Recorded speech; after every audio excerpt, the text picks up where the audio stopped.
it's Lucie Fink. Welcome back to my YouTube channel. Before we get started, give this video a thumbs up to let me know that you want to see more videos about periods. And if you haven't yet subscribed, click on the red subscribe box down below. I do not know how this happened, but I'm so close to hitting 250,000 subscribers. I'm absolutely blown away, and I just don't know how this happened, but I'm so grateful and I'm thankful to each and every one of you. Today's video is about my new best friend, the menstrual cup. This is she. Perhaps you had a different experience, and I hope that you did, but for me, my doctors or my teachers never taught me about a menstrual cup. No one told me what it was. I actually didn't even know that they existed until 10 years after I first got my period. When I got my period, the two options that I was presented with were either pads or tampons. So I didn't even know that using a cup was an option until recently, and now that I have used it, I am obsessed with it and I had to share with YouTube. The first thing that nobody tells you, in addition to the fact that this exists, is how to insert it. Really, every single person's body is going to be different, and for everyone, they're gonna get into a different groove of inserting it differently. But for me, I basically fold it in half, and then I fold it in half again, and I try to make it as small as possible on the top. Ultimately, it looks something like this, and essentially I'm trying to get this top portion to be as tiny as a tampon head. Once it's small like this, I just put it at the opening of my vagina and I push gently. At first, it might not feel like you're getting anywhere, but if you truly relax your muscles down there and you just take a deep breath and you push slowly but firmly, I'm telling you, it will break the seal and you will get inside. And once you do break the seal, it will sound something like this, but you probably won't be able to hear it because it's inside of your vagina. But it pops open, creates a suction cup, and it's inserted. The bottom line is relax your muscles and chill. One tip that I can pass on to you that works for me is to sort of push out a little bit. Almost like I'm peeing, but don't pee. It's like using those pelvic floor muscles to push out just to create a little bit of relaxation that allows me to push this in. The next thing nobody tells you when you first start using a cup is that it can be slightly painful to pull it out. I actually think putting it in is way easier. When you're pulling it out, that's when you really got to get your hands deep. So I basically reach my fingers in there and I try to fold it in half one direction and the other direction, so that when I'm pulling it out, it's as small as possible. If you don't do that, you might just start pulling it out like a tampon, using the string at the bottom. And once you get to the bottom, it can be kind of a big thing that you're pulling out. This is nowhere near as large as a baby, but this is pretty big to pull out of your vagina, so I would recommend folding it, squeezing it, making it as small as possible, and pulling it out slowly. You also want to make sure that you're keeping it upright. If you do have a heavy flow, this could be filled with period blood, and if you pull it out really fast or tip it to the side, you could make a little bit of a mess. So I'd recommend reaching your fingers in there,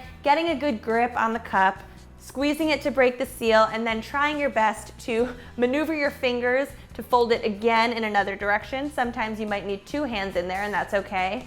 And then slowly pull it out, and once you realize that it's getting to the tip, pull even slower, but just, take a deep breath and it'll come out. The next thing I never learned about menstrual cups until Lauren Singer from Trash is for Tossers shared this with me is that they're not only good for the environment, but they're also good for our wallets. A typical menstrual cup costs around $40, and some say they can last for up to 10 years, but if we're being conservative and we say it's gonna last for 5 years, then over the course of 10 years, you're paying $80 for menstrual cups. On the flip side, if you use organic cotton tampons, those are usually around $7 a box, and you'll need 2 boxes a month, so that's $14 a month. Across 10 years, you're paying $1,680 for tampons. So by using a menstrual cup, you are saving $1,600 across 10 years. And of course, it's good for the environment because these are reusable after a good clean. The next thing that nobody told me and that I discovered for myself on my own is that using a menstrual cup has helped reduce the amount of yeast infections I get. I used to be incredibly prone to yeast infections. I would get at least 4 a year, and they always happened around my period. I went to multiple gynecologists. I was always just given Monistat to take to clear up the infection, but no one ever really told me what might be causing it. And at the end of the day, I'm not saying the tampons were causing it, but I do not think they were helping. Once I switched over to a menstrual cup, my yeast infections got way less frequent, and I started to not have them at all around my period. I would guess it's because using a menstrual cup doesn't disturb the natural moisture balance, but I'm not sure why, and I'm not a doctor, so I don't know if that's 100% true. The next thing nobody mentioned to me is that these are incredibly comfortable to wear. When I first heard of a cup and I envisioned an actual cup being inserted into my vagina while I was running or swimming swimming or even just walking, it really stressed me out. The idea of putting anything in there is a little bit scary, and let alone a cup, something that is sitting and collecting blood. It all just sounds kind of scary, and you don't know if it's gonna feel okay until you try it for yourself. But I'm telling you, if you insert this properly, the moment you slip it in and you release it and it creates the suction cup, it's firmly in place and you do not feel a thing. The only time I can sort of feel like it's in there is if it's not deep enough, in which case I'll just give it a little extra push,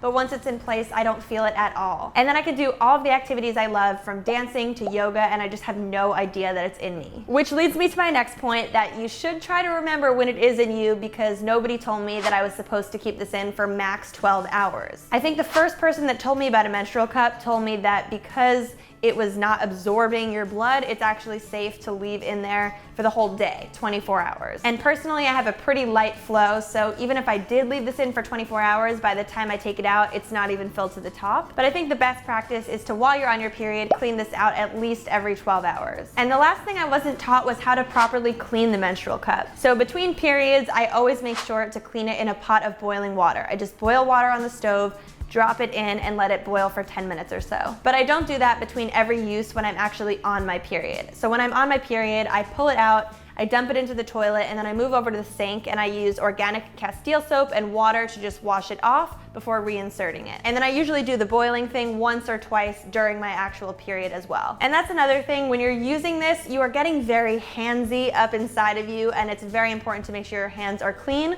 So every time before you take it out or before you put it in, just make sure you're giving your hands a nice good wash. Before filming this video, I did a little Google search to see if there was anything about a menstrual cup that was potentially dangerous or harmful. And I did find that it causes irritation for some people, and there are a couple of other issues that might apply to you. So maybe check with your doctor if you're feeling like you can't put one in, or it's not working, or it's not feeling right. But at the end of the day, I would highly recommend a menstrual cup for anyone who has a period. I think they're incredible. They're obviously great for the environment. They feel great, and it just makes me feel more connected to my body and my cycle.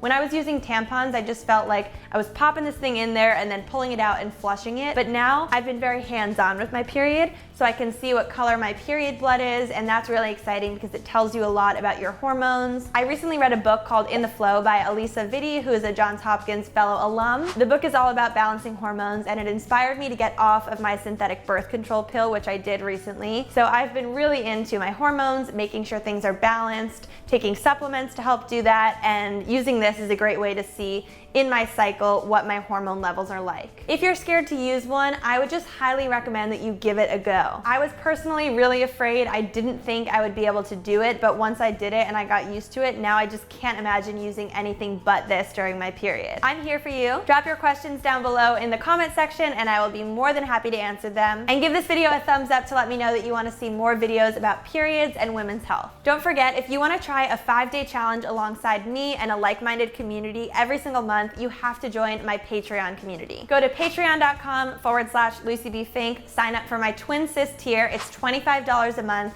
And as part of that tier, you get so many good things. Access to a private Facebook group with the community in it, custom Lucie merch, your name listed in my YouTube description boxes as you see below, 2 live video chats with me every single month over Zoom, and of course, the back-end information to do those 5-day challenges with me and with everyone else. In the meantime, don't forget to subscribe to my YouTube channel and follow me on Instagram at LucieBFink for some more regular daily updates. And that's it. Say goodbye.